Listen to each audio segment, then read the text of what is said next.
Navbharat digital के खास कार्यक्रम लेट्स डिकोड में आपका स्वागत है और मैं हूं प्रेरित कुमार। आज हम एक ऐसी घटना को डिकोड करेंगे जिसने दिल्ली के तमाम संवेदनशील जगहों में से एक खास संवेदनशील जगह के भीतर किस तरीके से सुरक्षा में बड़ी सेंध लगाई जाती है। आज हम एक ऐसी खबर को डिकोड करने की कोशिश करेंगे जहां आपसे चर्चा करके बताएंगे कि किस तरीके से दिल्ली की जो खास करके जो वो वीआईपी लोग होते हैं उनके जगहों के बीच में किस तरह से सेंध लगाया गया, जहां पर एक बहुत बड़ा सिक्योरिटी ब्रीच या यूं कहें कि एक बड़ा सिक्योरिटी थ्रेट भी देखने को मिला है। दरअसल 2 बजे के आसपास दिल्ली विधानसभा के भीतर एक टाटा सिएरा गाड़ी जिसमें 3 शख्स सवार रहता है वह दिल्ली विधानसभा के वीवीआईपी गेट नंबर 2 से अचानक से जोरदार टक्कर मारकर अंदर एंट्री लेता है और अंदर एंट्री लेने के बाद वह सीधा विधानसभा स्पीकर यानी विधानसभा अध्यक्ष विजेंद्र गुप्ता के दफ्तर के बाहर जाता है और वहां गुलदस्ता रखता है और उसके बाद वह पीछे से दूसरे हिस्से से वहां से वह निकल जाता है। इस पूरे 5 मिनट के घटनाक्रम के दौरान पूरे विधानसभा के अंदर एक बड़ी अफरा तफरी मस्ती है और पूरे विधानसभा के भीतर एक कहीं ना कहीं एक सनसनीखेज की तरह मामला देखने को मिलता है। और उसके बाद दिल्ली पुलिस को जानकारी दी जाती है कि दिल्ली विधानसभा के भीतर एक अज्ञात वाहन की एंट्री होती है, एक अज्ञात गाड़ी की एंट्री होती है और उसके अंदर 3 लोग बैठे होते हैं। उसमें से एक शख्स उतरता है और दिल्ली विधानसभा अध्यक्ष के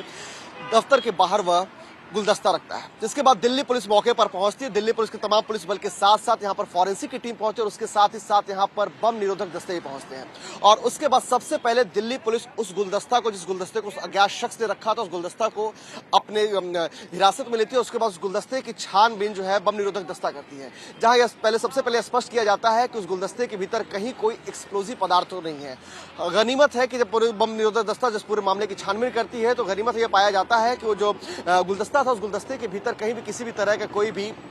विस्फोटक सामान बरामद नहीं होता है। उसके बाद दिल्ली पुलिस की जो फॉरेंसिक टीम है वो फॉरेंसिक टीम दरअसल जो गेट नंबर 2 जो वीआईपी गेट है उस गेट के पास पहुंचती है और उसके बाद उस पूरे कार की मैपिंग की जाती है कि आखिर किस तरह से वह कार ने जो है जोरदार टक्कर मारा और जोरदार टक्कर मारने के बावजूद भी गाड़ी को खासा नुकसान नहीं हुआ और दरवाजा पूरे तरीके से खुल जाता है और उसके बाद वह शख्स जो है वह सीधे बैरिकेड तोड़ता हुआ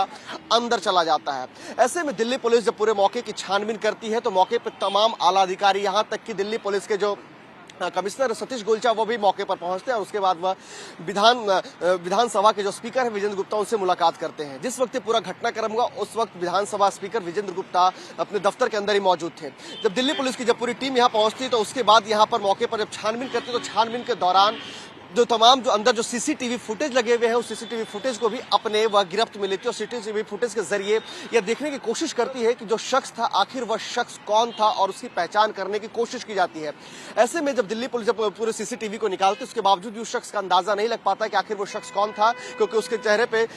जो यह माना जा सकता है कि एक गमछा भी रखा था उसके कंधे पे, तो उसके चेहरे उसके साफ तौर पर दिखाई नहीं पड़ रहे थे। लेकिन जिस रास्ते से वह निकला है और जिस रास्ते में उसकी गाड़ी गई है उस पूरे रूट को दिल्ली पुलिस जो है उसके रूट मैपिंग करती है। रूट मैपिंग करने के बाद पूरे उस हिस्से के सीसीटीवी कैमरेज के जरिए उसे ढूंढने की कोशिश की जाती है।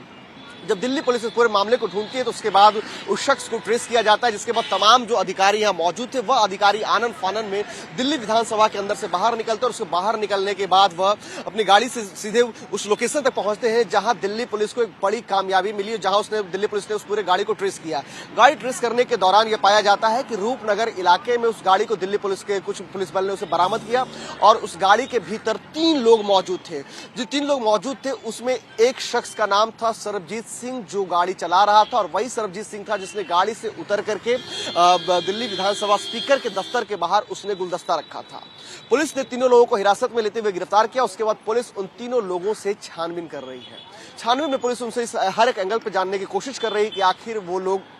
कैसे यहाँ पहुंचे, आखिर जब उन्होंने विधानसभा के भीतर उन्होंने इतने बड़े सिक्योरिटी को ब्रीच किया तो उसके पीछे की उनकी क्या मंशा थी। क्योंकि देखिए एक बड़ा सवाल यह भी उठता है कि जिस तरीके से वो जो गाड़ी अंदर जाती है, वो जो शख्स जो वाहन चलाकर अंदर जाता है उसे एग्जैक्ट पूरी जानकारी थी कि किस गेट पे कम जो है सिक्योरिटी होती है और उसके साथ ही साथ उसे यहाँ तक जानकारी थी कि अंदर एंट्री लेने के बाद विधानसभा स्पीकर का जो दफ्तर है वह दफ्तर कहाँ है। ऐसे में और वो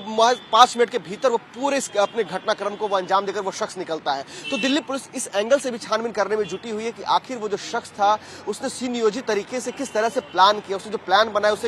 उसे कैसे इस पूरी जानकारी मिली अंदर के, उससे कैसे ब्लूप्रिंट तैयार किया कि उसका रूट क्या है, कहां से कैसे जाना है। तो तमाम जो पहलू है दिल्ली पुलिस पूरे मामले को लेकर के छानबीन कर रही है। लेकिन इन सबके बीच में बड़ा सवाल यह उठता है कि दिल्ली विधानसभा ऐसे जो एक संवेदनशील जगह मानी जाती है, जहां पर दिल्ली सरकार के तमाम प्रतिनिधि, तमाम मंत्रियों के साथ साथ विधानसभा स्पीकर के साथ साथ दिल्ली के तमाम जो विधायक हैं वो विधायक भी यहां बैठते हैं, अमूमन आते जाते रहते हैं, चाहे पूर्व विधायक हो या पूर्व मंत्री, उनका भी आना जाना यहां लगा रहता है। ऐसे में एक बड़ा सवाल उठता है कि जो इतना संवेदनशील जगह, इतना संवेदनशील ये इलाका है, ऐसे में दिल्ली पुलिस के नाक के नीचे तमाम जो सुरक्षा कर्मी जो अंदर जो सीआरपीएफ के जवान होते हैं उनके नाक के नीचे आखिर कैसे इतने बड़े जो है सिक्योरिटी ब्रीच होती है। और सबसे बड़ा सवाल यह भी उठता है कि खासकर जो वीवीआईपी गेट है उस वीवीआईपी गेट से अमूमन जो है दिल्ली सरकार के तमाम जो मंत्री हो या फिर आपको बता दें कि मुख्यमंत्री और एलजी की भी एंट्री यहीं से होती है। तो सबसे बड़ा सवाल यह भी उठता है कि जो इतना बड़ा जब ये जो जगह है वीआईपी एरिया है और इतनी संवेदनशील ये जगह है, तो आखिर किस तरह से, आखिर क्या वजह थी और जिस समय एंट्री हुई उस वक्त यहां पर सिक्योरिटी मौजूद क्यों नहीं थी? अगर सिक्योरिटी मौजूद होती तो गाड़ी भले ही रफ्तार में थी लेकिन उसे इतना मौका नहीं मिलता कि वह गाड़ी जो है अंदर जाती और अंदर जा करके वो विधानसभा स्पीकर के दफ्तर के बाहर गाड़ी रोक करके और नीचे उतर के गुलदस्ता रखती। तो ऐसे कई तरह के सवाल उठाए जा रहे हैं सिक्योरिटी को लेकर के कि आखिर ये सुरक्षा की प्रभावशीलता में कहां कमी रही जो इतनी बड़ी घटना को दिल्ली के ऐसे संवेदनशील जगह पर अंजाम दिया गया है। आपको बता दें कि जो पूरी घटना, इस घटना ये कोई पहली घटना नहीं है। अगर सुरक्षा के लिहाज से देखा जाए तो इससे पहले भी 25 मार्च को जब विधानसभा का सत्र चल रहा था 2026 में, तो 25 मार्च 2026 को भी ईमेल के जरिए दिल्ली विधानसभा को भारी तादाद में विस्फोटक से उड़ाने की धमकी दी गई थी। इस धमकी को लेकर के तमाम जो बम निरोधक दस्ते थे, उसके अलावा तमाम जो एजेंसीज थी वो एजेंसियां भी यहां जांच करने में जुटी हुई थी। और जांच में जो गनीमत है कि किसी भी तरह के जो ईमेल से जो धमकी मिली थी तो जांच के दौरान उन्हें यहां पर कुछ भी ऐसा विस्फोटक सामान बरामद नहीं हुआ। साथ ही साथ आपको बताएं तो अगस्त 2025 के आसपास की बात है जब दिल्ली की मुख्यमंत्री रेखा गुप्ता अपने आवास पे, सिविल लाइन पे जो उनका आवास, उस आवास पे जब जन सुनवाई कार्यक्रम कर रहे थे, उस दौरान एक शख्स ने अपने जो है वह शिकायत पत्र देने के बहाने उनके हाथ खींचने की कोशिश की थी। तो उस वक्त भी एक बड़ा सिक्योरिटी ब्रीच माना गया था। तो जिस तरीके से हम लगातार देख रहे हैं कि जो सिक्योरिटी थ्रेट देखने को मिला है, सिक्योरिटी ब्रीच देखने को मिल रहा है, या कहीं ना कहीं जो है दिल्ली पुलिस के भी उनकी जो है सुरक्षा पे एक बड़ा सवाल उठता है कि आखिर इस तरह की घटना लगातार कैसे हो रही है। साथ ही साथ आपको बताना चाहूंगा कि जो पूरी जो घटनाक्रम जो देखने को मिली है कि जो लगभग 2 बजे के आसपास जो है एक गाड़ी अंदर जाती है टाटा सिएरा, और उसमें से जो शख्स जो मौजूद थे उन्हें तो दिल्ली पुलिस ने अपने हिरासत में ले लिया है। लेकिन अब एक नया मामला यह भी निकल करके आ रहा है कि जिस तरीके से उस पूरे घटना को अंजाम दिया, उसको लेकर के चाहे वो सेंट्रल एजेंसी हो चाहे दिल्ली पुलिस हो, उसके अलावा तमाम जो एजेंसीज है वह उनसे अलग अलग तरीके से उनसे छानबीन करेंगे, अलग अलग तरीके से उनसे पूछताछ करेंगी और सबसे पहले उनके मंसूबा को जानने की कोशिश करेंगे कि आखिर वह क्यों दिल्ली विधानसभा के अंदर उन्होंने गैर कानूनी तरीके से इतने बड़े सिक्योरिटी ब्रीच करके मामले को अंजाम दिया है। और उसके साथ ही साथ वह इस बात को भी छानबीन करने की कोशिश करेंगे कि आखिर जो है मामला क्या है कि दिल्ली पुलिस की जो या पुलिस बल मौजूद है उसके बावजूद भी उन्हें इस पूरे अंदर की फुटप्रिंट और ब्लूप्रिंट उन्हें किस तरह से उन्हें मिली कि आखिर रूट क्या है और कैसे जाना है। तो ये एक बड़ा सवाल उठता है कि आखिर दिल्ली विधानसभा के भीतर इतनी बड़ी सिक्योरिटी ब्रीच कैसे हुई, इतने प्रभावशाली जगह जहां पर इतनी सुरक्षा को लेकर के यहाँ न सिर्फ दिल्ली पुलिस बल्कि उनके साथ साथ यहाँ पर केंद्रीय एजेंसी सीआरपीएफ के भी जो है यहाँ पे पैरामिलिट्री फोर्सेस की तैनाती होती है। तो कई बड़े सवाल हैं और सबसे बड़ा सवाल यह भी है कि आखिर जब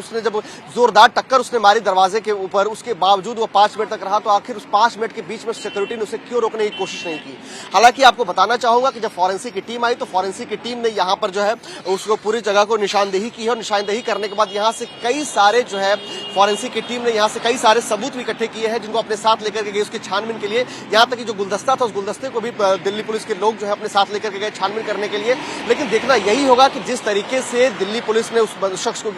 तीनों शख्स को हिरासत में लिया, उसके बाद जब क्या कुछ नई जानकारी निकल करके सामने आती है, क्या और भी उनके भीतर कोई इस तरह की घटना को अंजाम देने की कोई प्लानिंग थी, उनका और भी कोई मंसूबा था। अगर आज वो अपने मंसूबे में अगर वो नाकाम होते तो फिर क्या भविष्य में भी वो इस तरह के कोई प्लान को अंजाम देने की कोशिश में लगे हुए थे। तो देखिए इस तरह के कई ऐसे सवाल हैं जिन सवाल को लेकर के दिल्ली पुलिस जो है अलग अलग एंगल से छानबीन करने की कोशिश में जुटी है। लेकिन देखना यही होगा कि आखिर जो पूरे जो घटनाक्रम को जो अंजाम दिया गया है, इस घटना और इतनी बड़ी सिक्योरिटी ब्रीच जो किया गया दिल्ली विधानसभा के भीतर, इसको लेकर के आखिर दिल्ली पुलिस को भविष्य में और आगे जो है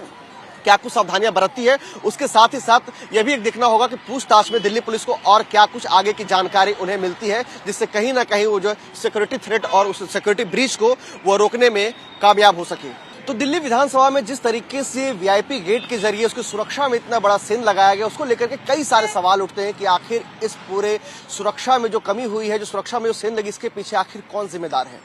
दिल्ली विधानसभा जैसे इतने प्रभावशाली जगह पर आखिर इतनी बड़ी सुरक्षा में ब्रीच कैसे हो सकती है, और दिल्ली पुलिस के पुलिस बल के साथ साथ जो सीआरपीएफ के जो जवान थे वो उस वक्त कहां थे। तो ऐसे कई सारे सवाल हैं, लेकिन यह साफ तौर पर माना जा रहा है कि दिल्ली पुलिस ने जिस तरीके से उन तीनों आरोपियों को फिलहाल अपनी हिरासत में लेकर गिरफ्तार किया है, तो उनसे छानबीन जब की जाएगी और तमाम जो केंद्रीय जांच एजेंसी है वो भी जब उनसे पूछताछ करेगी, तो यह भी स्पष्ट होगा कि आखिर इस पूरे घटनाक्रम के पीछे उनकी क्या मंसूबा थी। अगर वो अपने इस मंसूबे में आज अगर वो फेल होते तो आगे उनके पास और क्या कुछ प्लानिंग थी। तो ये कहीं ना कहीं साफ तौर पर माना जा सकता है कि जिस तरह की जो ये पूरे घटनाक्रम को इन लोगों ने अंजाम दिया है, तो दिल्ली पुलिस अब इनसे अलग अलग एंगल से भी छानबीन करके ये आगे जानने की कोशिश करेगी आखिर ये कौन शख्स थे और किन की शय पर इन्होंने वो पूरे घटनाक्रम को अंजाम दिया और किस तरह से इन्होंने इस पूरे घटना को लेकर के प्लानिंग की थी। लेट्स डिकोड में आज के लिए फिलहाल इतना ही। अगली बार फिर नए लेट्स डिकोड के अलग मुद्दे के साथ आपसे मुलाकात होगी।